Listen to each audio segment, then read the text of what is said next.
মা বাবার খেদমতে যেভাবে গড়ে উঠে সন্তানের ভবিষ্যৎ। মানুষের জীবনের প্রথম শিক্ষালয় হল পরিবার, আর সেই শিক্ষালয়ের প্রথম ও প্রধান শিক্ষক হলেন মা বাবা। সন্তানের চরিত্র গঠন, নৈতিকতা, আদর্শ, শৃঙ্খলা ও সফল ভবিষ্যৎ নির্মাণে মা বাবার ভূমিকা অপরিসীম। ইসলামে মা বাবার খেদমতকে শুধু একটি সামাজিক দায়িত্ব নয়, বরং মহান ইবাদত হিসেবে গণ্য করা হয়েছে। যে সন্তান আন্তরিকভাবে মা বাবার সেবা করে, তাদের সম্মান করে এবং তাদের দোয়া অর্জন করে, তার জীবন আল্লাহ তাআলা বরকতময় করে দেন।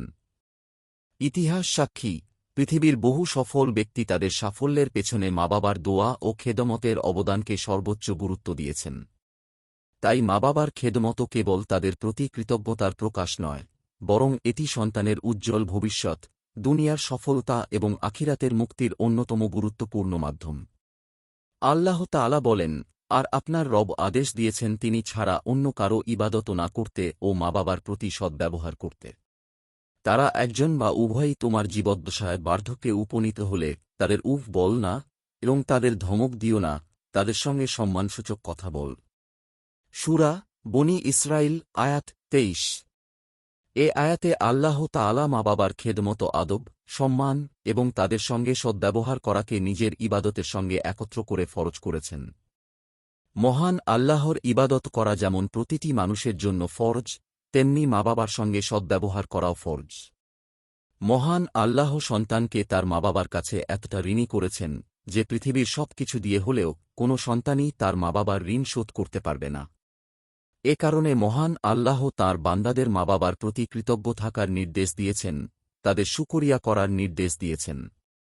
পবিত্র কোরআনে মহান আল্লাহ বলেন, আর আমি মানুষকে তার মা বাবার প্রতি সদাচরণের নির্দেশ দিয়েছি।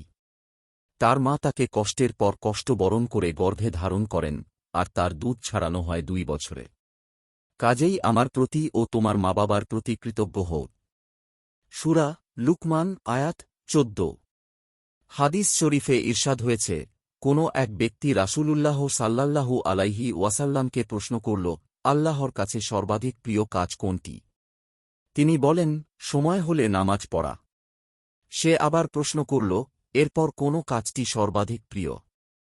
তিনি বলেন, মা বাবার সঙ্গে সদ্ব্যবহার। মুসলিম আয়াত 85।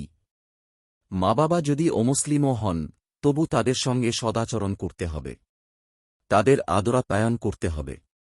আসমা রাদিয়াল্লাহু আনহু রাসূল সাল্লাল্লাহু আলাইহি ওয়াসাল্লামকে জিজ্ঞেস করেন, আমার জননী মুশরিকা, তিনি আমার সঙ্গে দেখা করতে আসেন, তাকে আদরাপ্যায়ন করা জায়েজ হবে কি? তিনি বলেন, তোমার জননীকে আদরাপ্যায়ন কর। সহিহ মুসলিম হাদিস 1003। তবে তারা যদি এমন কাজ করতে আদেশ করেন যা করলে আল্লাহর সঙ্গে শরিক করতে হয় বা কুফরি করতে হয়, তবে সেই কাজ করার অবকাশ নেই।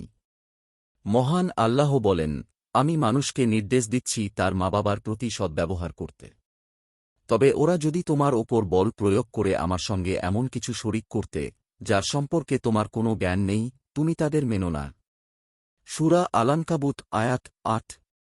আল্লাহ আরেক জায়গায় বলেন, তোমার মা বাবা যদি তোমাকে পীড়াপিড়ি করেন আমার সমকক্ষ দাঁড় করাতে, যে বিষয়ে তোমার কোনো জ্ঞান নেই, তুমি তাদের কথা মেনো না, তবে পৃথিবীতে তাদের সঙ্গে বসবাস করবে সৎভাবে। সূরা লুকমান আয়াত 15। অর্থাৎ যার মা বাবা অমুসলিম এবং তাকেও অমুসলিম হওয়ার আদেশ করেন, এ ব্যাপারে তাদের আদেশ পালন করা জায়েজ নয়, কিন্তু দুনিয়ায় তাদের সঙ্গে ভালো সম্পর্ক বজায় রেখে চলতে হবে। বলা বাহুল্য, আয়াতে মারুফ বলে তাদের সঙ্গে আদরাপ্যায়নমূলক ব্যবহার বোঝানো হয়েছে। মা বাবার খেদমত এমন একটি আমল যার ফল মানুষ দুনিয়া ও আখিরাত উভয় জগতেই লাভ করে। তাদের সন্তুষ্টির মধ্যে রয়েছে আল্লাহর সন্তুষ্টি, আর তাদের দোয়ার মধ্যে রয়েছে জীবনের সফলতার চাবিকাঠি। যে সন্তান মা বাবার সেবা করে, তাদের কষ্ট লাঘব করে এবং সম্মান রক্ষা করে, আল্লাহ তাআলা তার জীবনে বরকত, কল্যাণ ও সম্মান দান করেন।